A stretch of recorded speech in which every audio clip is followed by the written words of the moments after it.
지금 속보 나온 거는 이 한덕수 후보가 11일까지 정리 안 되면은 자기는 후보 등록 안 하겠다 이렇게 나왔어요. 국민의힘 김문수 후보가 경선에서 승리를 했는데 이 한덕수 후보가 빨리 단일화하라고 당 지도부가 보채니까 지금 막 도망 다니고 연락을 끊고 다니다가 이제는 본인이 주도해서 이 단일화 하겠다 그러면서 오늘 6시 55분 뒤네요.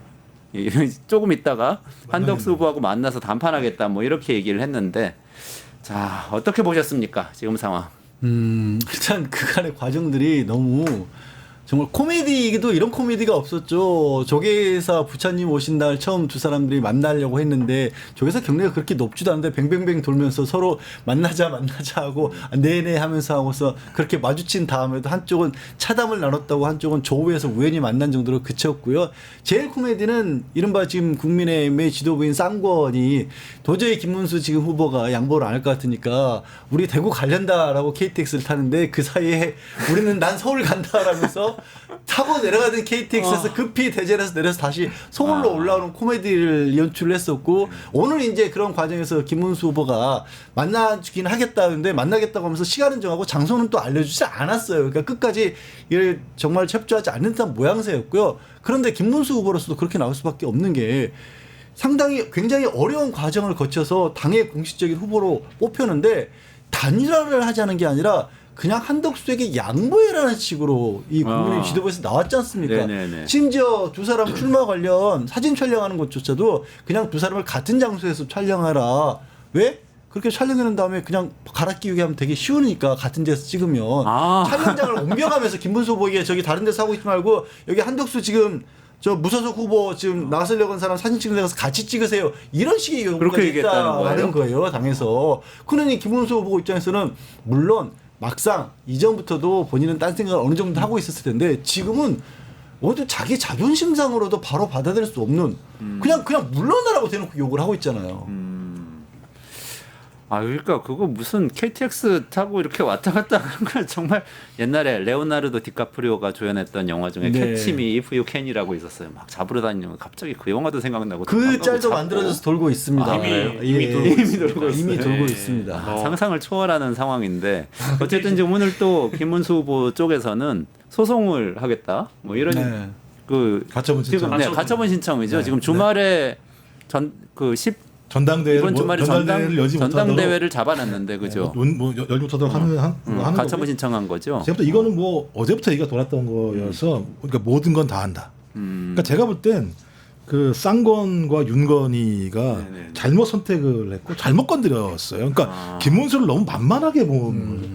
김문수라는 인물도 이 여의도판에서 수십 년을 굴러왔던 장돌뱅이 중에 장돌뱅이인 상황이고 오죽하면 정치를 연장하려고 정광훈 아래까지 들어갔던 사람입니다. 쉽게 내주지 않을 사람인 상황인 건데 그러니까 딱 두 가지인 거죠. 나는 엉덩이만 안 떼면 돼. 시간은 내 편이야. 5월 11일까지 나 그냥 버티고 앉아있으면 시간만 지나면 어떻게 할 거야. 한덕수는 안 들어왔잖아. 안 들어왔으니까 상관없으니까 한덕수는 어차피 등록 못하면 나 등록해야 되는 거고 내가 등록해야만 기호 2번도 달고 국민의힘이 돈도 쓸 수 있는 거 아니야 라고 하는 게 하나하고 또 하나는 도깨비 방망이 하나 있더라고요. 참 그 희한한데 당무 우선권이라고 하는 도깨비 방망이. 당무 우선권. 그건 선거에 필요하면 대선 후보가 모든 걸 다 판단할 수 있다라고 하는 당무 우선권이 존재하기 때문에 당대표 같은 지위를 갖게 되는 거예요? 당대표보다 제가 볼 때는 오히려 더 선거 기간 동안에는 더 높은 권위를 갖게 되는 거죠. 그러니까 제가 볼 때 비대위원회 같은 경우도 해산에 밀어붙이는 싸움도 할 수 있는 정도니까 그러니까 엉덩이 안 떼고 도깨비 방망이 휘두르면 시간만 지키면 나의 시간이 올 거고 그다음에 또 이게 웬만하면 지지율 차이가 월등하게 많이 나면 김문수 그 후보가 엄청 압력을 받을 거예요. 네. 너는 가진 것도 없으면서 왜 그런데 지금 가진 게 비슷하잖아요.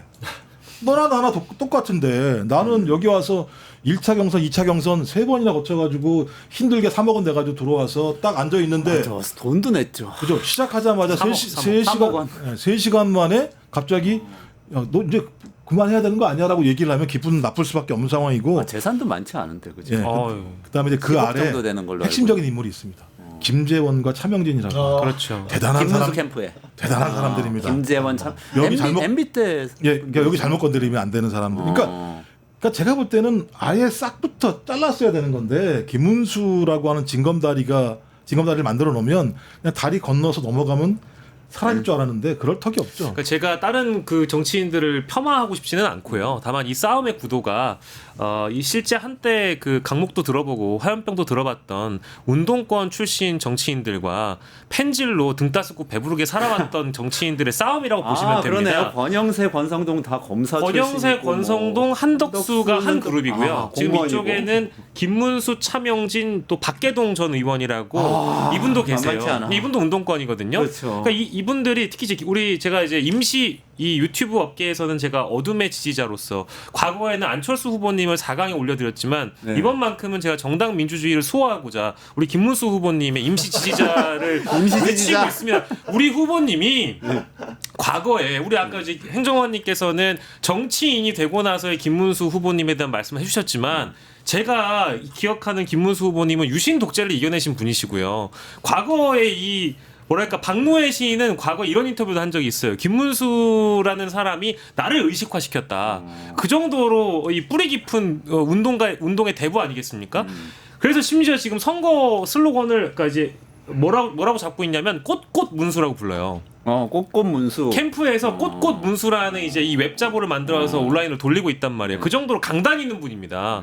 이분의 그리고 또 전과가 퇴거 불응 전과가 있는 분이에요. 최고 부름? 네, 퇴거 불응.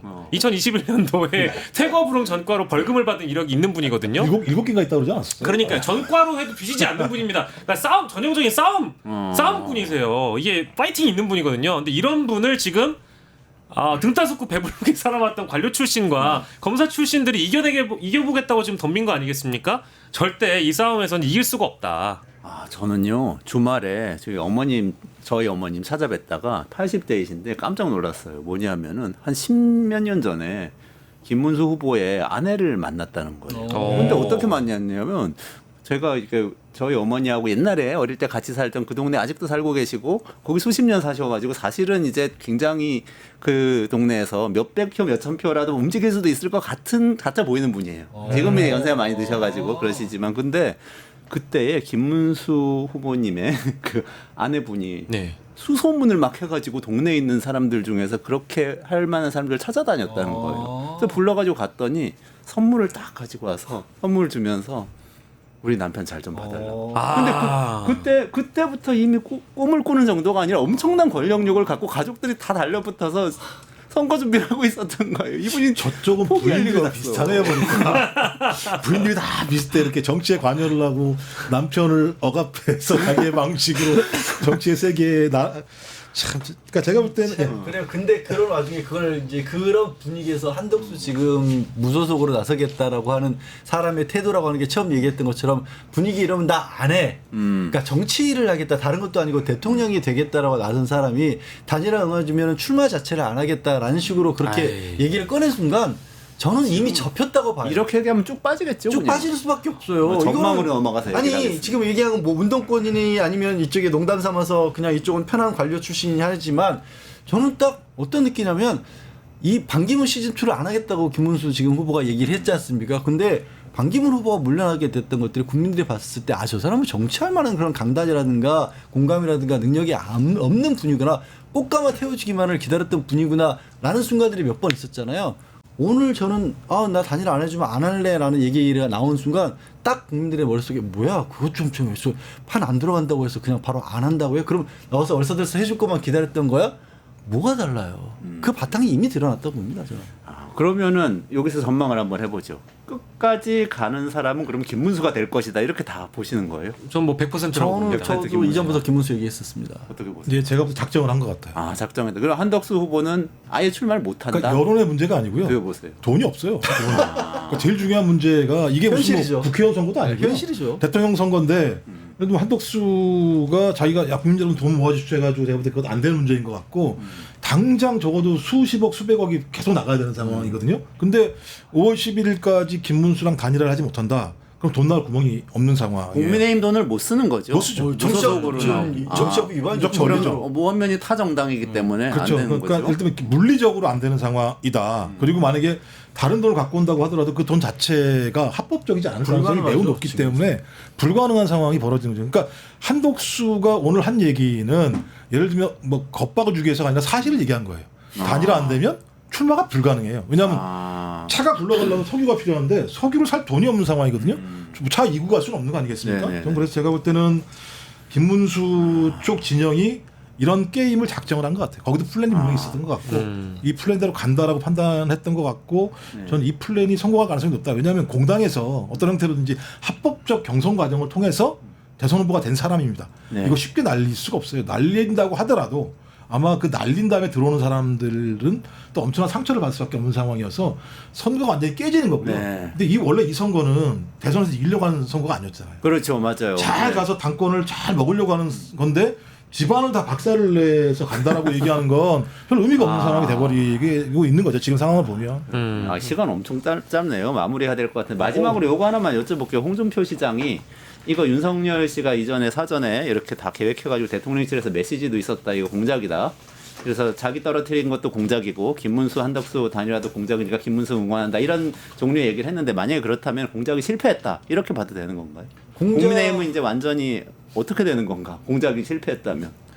여러 가지 공식이 저희가 저번부에 얘기했던 조의대에 의한 폭탄 던지기를 해놓고 거기로 판이 어수선한 사이에 그 기억나시겠지만 이 조의대에 대한 판결이 오후 3시였고 한덕수 지금 출마한 게 오후 4시였지 4시. 않습니까? 그래서 분위기를 반전시켜 보려고 했는데 둘 다 실패한 거죠. 조의대 판결도 국민들에게 전혀 어떻게 보면 혼란을 일으키지 않았고 오히려 역결집 현상을 그렇죠. 보였고 네. 그리고 홍준표는 정말 누가 봐도 드러내놓고 반기를 들 사람이기 때문에 저 사람만 정리하면 그리고 김문수 캠프에서 뭐라 그랬어요? 아 우리는 김덕수입니다. 이렇게 해서 순순하게 물러날 것처럼 착각을 한 거죠. 저는 다 두 가지의 플랜 다 틀어졌다고 봅니다. 그렇군요. 알겠습니다. 마무리해야 될 것 같아요. 굉장히 시간이 시간이 짧아졌네요. 엄청 압축적으로 진행했습니다. 네. 네. 자, 다음번에는 조금 더 제가 제대로 진행을 해서 많은 시간 드리겠습니다. 1타 정치 여기서 마무리해야 되고요. 박영식 에디터님, 양지열 변호사님, 김종욱 전 청와대 행정관하고 진행했고요. 이어서 끝내주는 경제 정치가 경제다 시간. 이제 또 본격적인 정책 토론할 시간입니다. 진행되니까 끝까지 라이브 시청해 주시기 바랍니다. 세 분 고맙습니다. 감사합니다. 뉴스토마토가 12.3 내란을 막아낸 시민영웅 1000명 찾기 프로젝트를 진행합니다. 내란을 막고 탄핵 소추를 이뤄낸 시민영웅 1000명을 찾아내 대한민국 민주주의의 역사로 기록하고 시상의 본보기로 삼음으로써 민주주의를 더 널리 확산하기 위한 프로젝트입니다. 이 과정에 직접 참여했거나 참여자를 추천해 주실 분들은 우측 제보하기 QR코드나 아래 메일로 추천 및 제보해 주세요. 많은 참여 바랍니다. 뉴스토마토와 함께해 주실 분들을 기다립니다.